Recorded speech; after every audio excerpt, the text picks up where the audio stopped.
do have to start. So hope you can hear me. I'll try to share my screen, guys. Yeah, I'll try my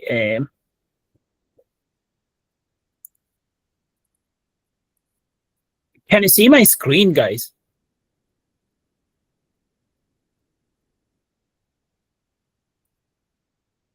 Let me know if you can see. Okay, that's great. That's great. Yeah.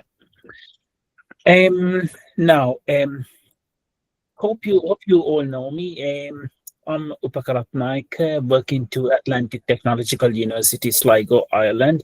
And I'm a lead author to IPCC 7th report, which is due in 2028 on climate change aspects. So you can find my details, which are shared in the screen itself. So my scholar page and the university profile page. So you can find them here. So what I'm going to talk with you today is about the optimal control of combined sewer systems in minimizing environmental impacts. Now, the important thing is under the changing climate. So before we go into this particular topic, let us try to discuss a bit about these sewer systems and so on.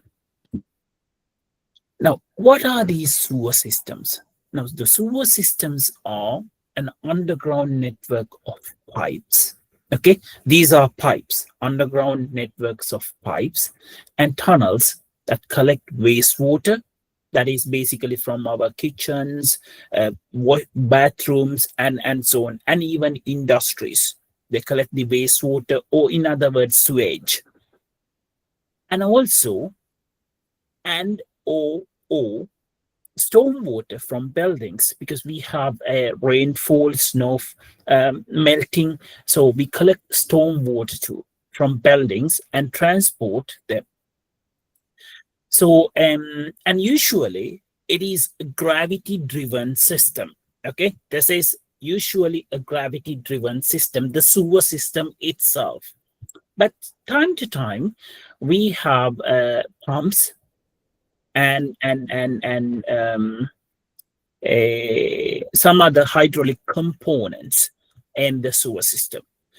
Now, this collection system goes to the treatment plant and do the treatment facilities, perform the treatment activities before it is released to the water bodies. Now, this is the architecture of sewer system. You can see several, images here. Now, and you can see them that they are underground network. Now, the real reason of being underground network is not only the aesthetic aspects, because you don't like to see wastewater running, to visualize to your eyes. So they are kept underground. That's one of the reasons of being underground. Another one of the important reasons is the contamination of these wastewater into this environment. So we don't like that to be happen. That's why we try to have an underground network. Yeah. Now, if you look at the history of sewer systems, now sewer systems are not modern stuff. Okay, we may think that many people might think that sewer systems are like modern systems, where we use those to manage the sewers and so on. But it's not like that. So sewer systems began in ancient civilizations like the Minoans, which is in Crete, Athens, somewhere in South Asia, Mesopotamians, Greeks, Romans, and so on, who developed early drainage and wastewater removal.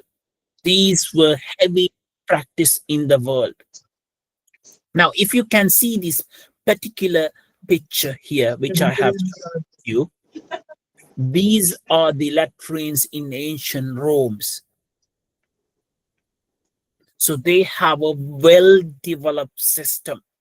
Now, these are 1,000 years ago. And if you look at this picture here itself, these are urinals in ancient Sri Lanka, now which were kept at Colombo National Museum. Look at this particular picture. It is even used.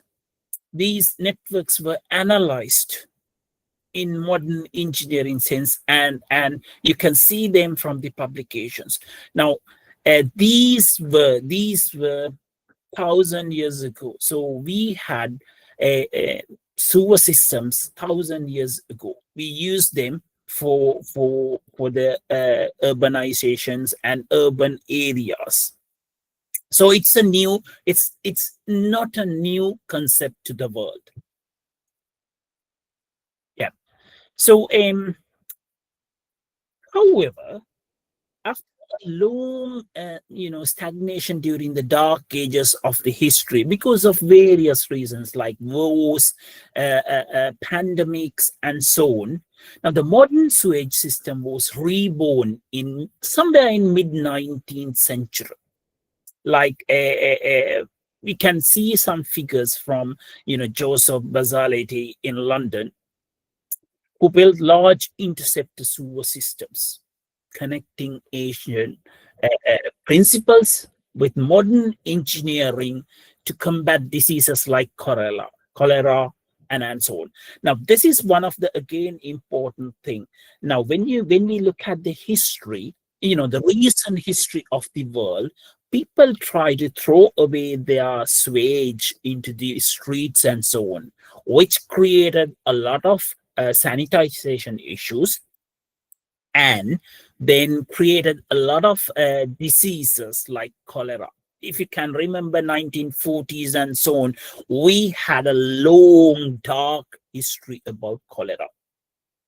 So in order to combat these things, people were rethinking about a sanitized way to take these sewer or sewage into some disposal methods. We were not really interested about treatment at that time as sophisticated what we are looking at now, but those days it was the idea of throwing these away.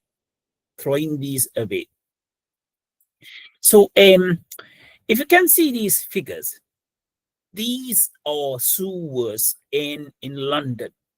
Now, they are massive. You can see from this particular figure, they are massive. Even we can walk inside these sewers. And they are historically brick-made structures. And you can even see the London area sewer system from this particular map itself. So now we call these all like modern sewer systems. Okay, let's move on, guys. Now, if you look at sewer system hydraulics, as we told that we have combined our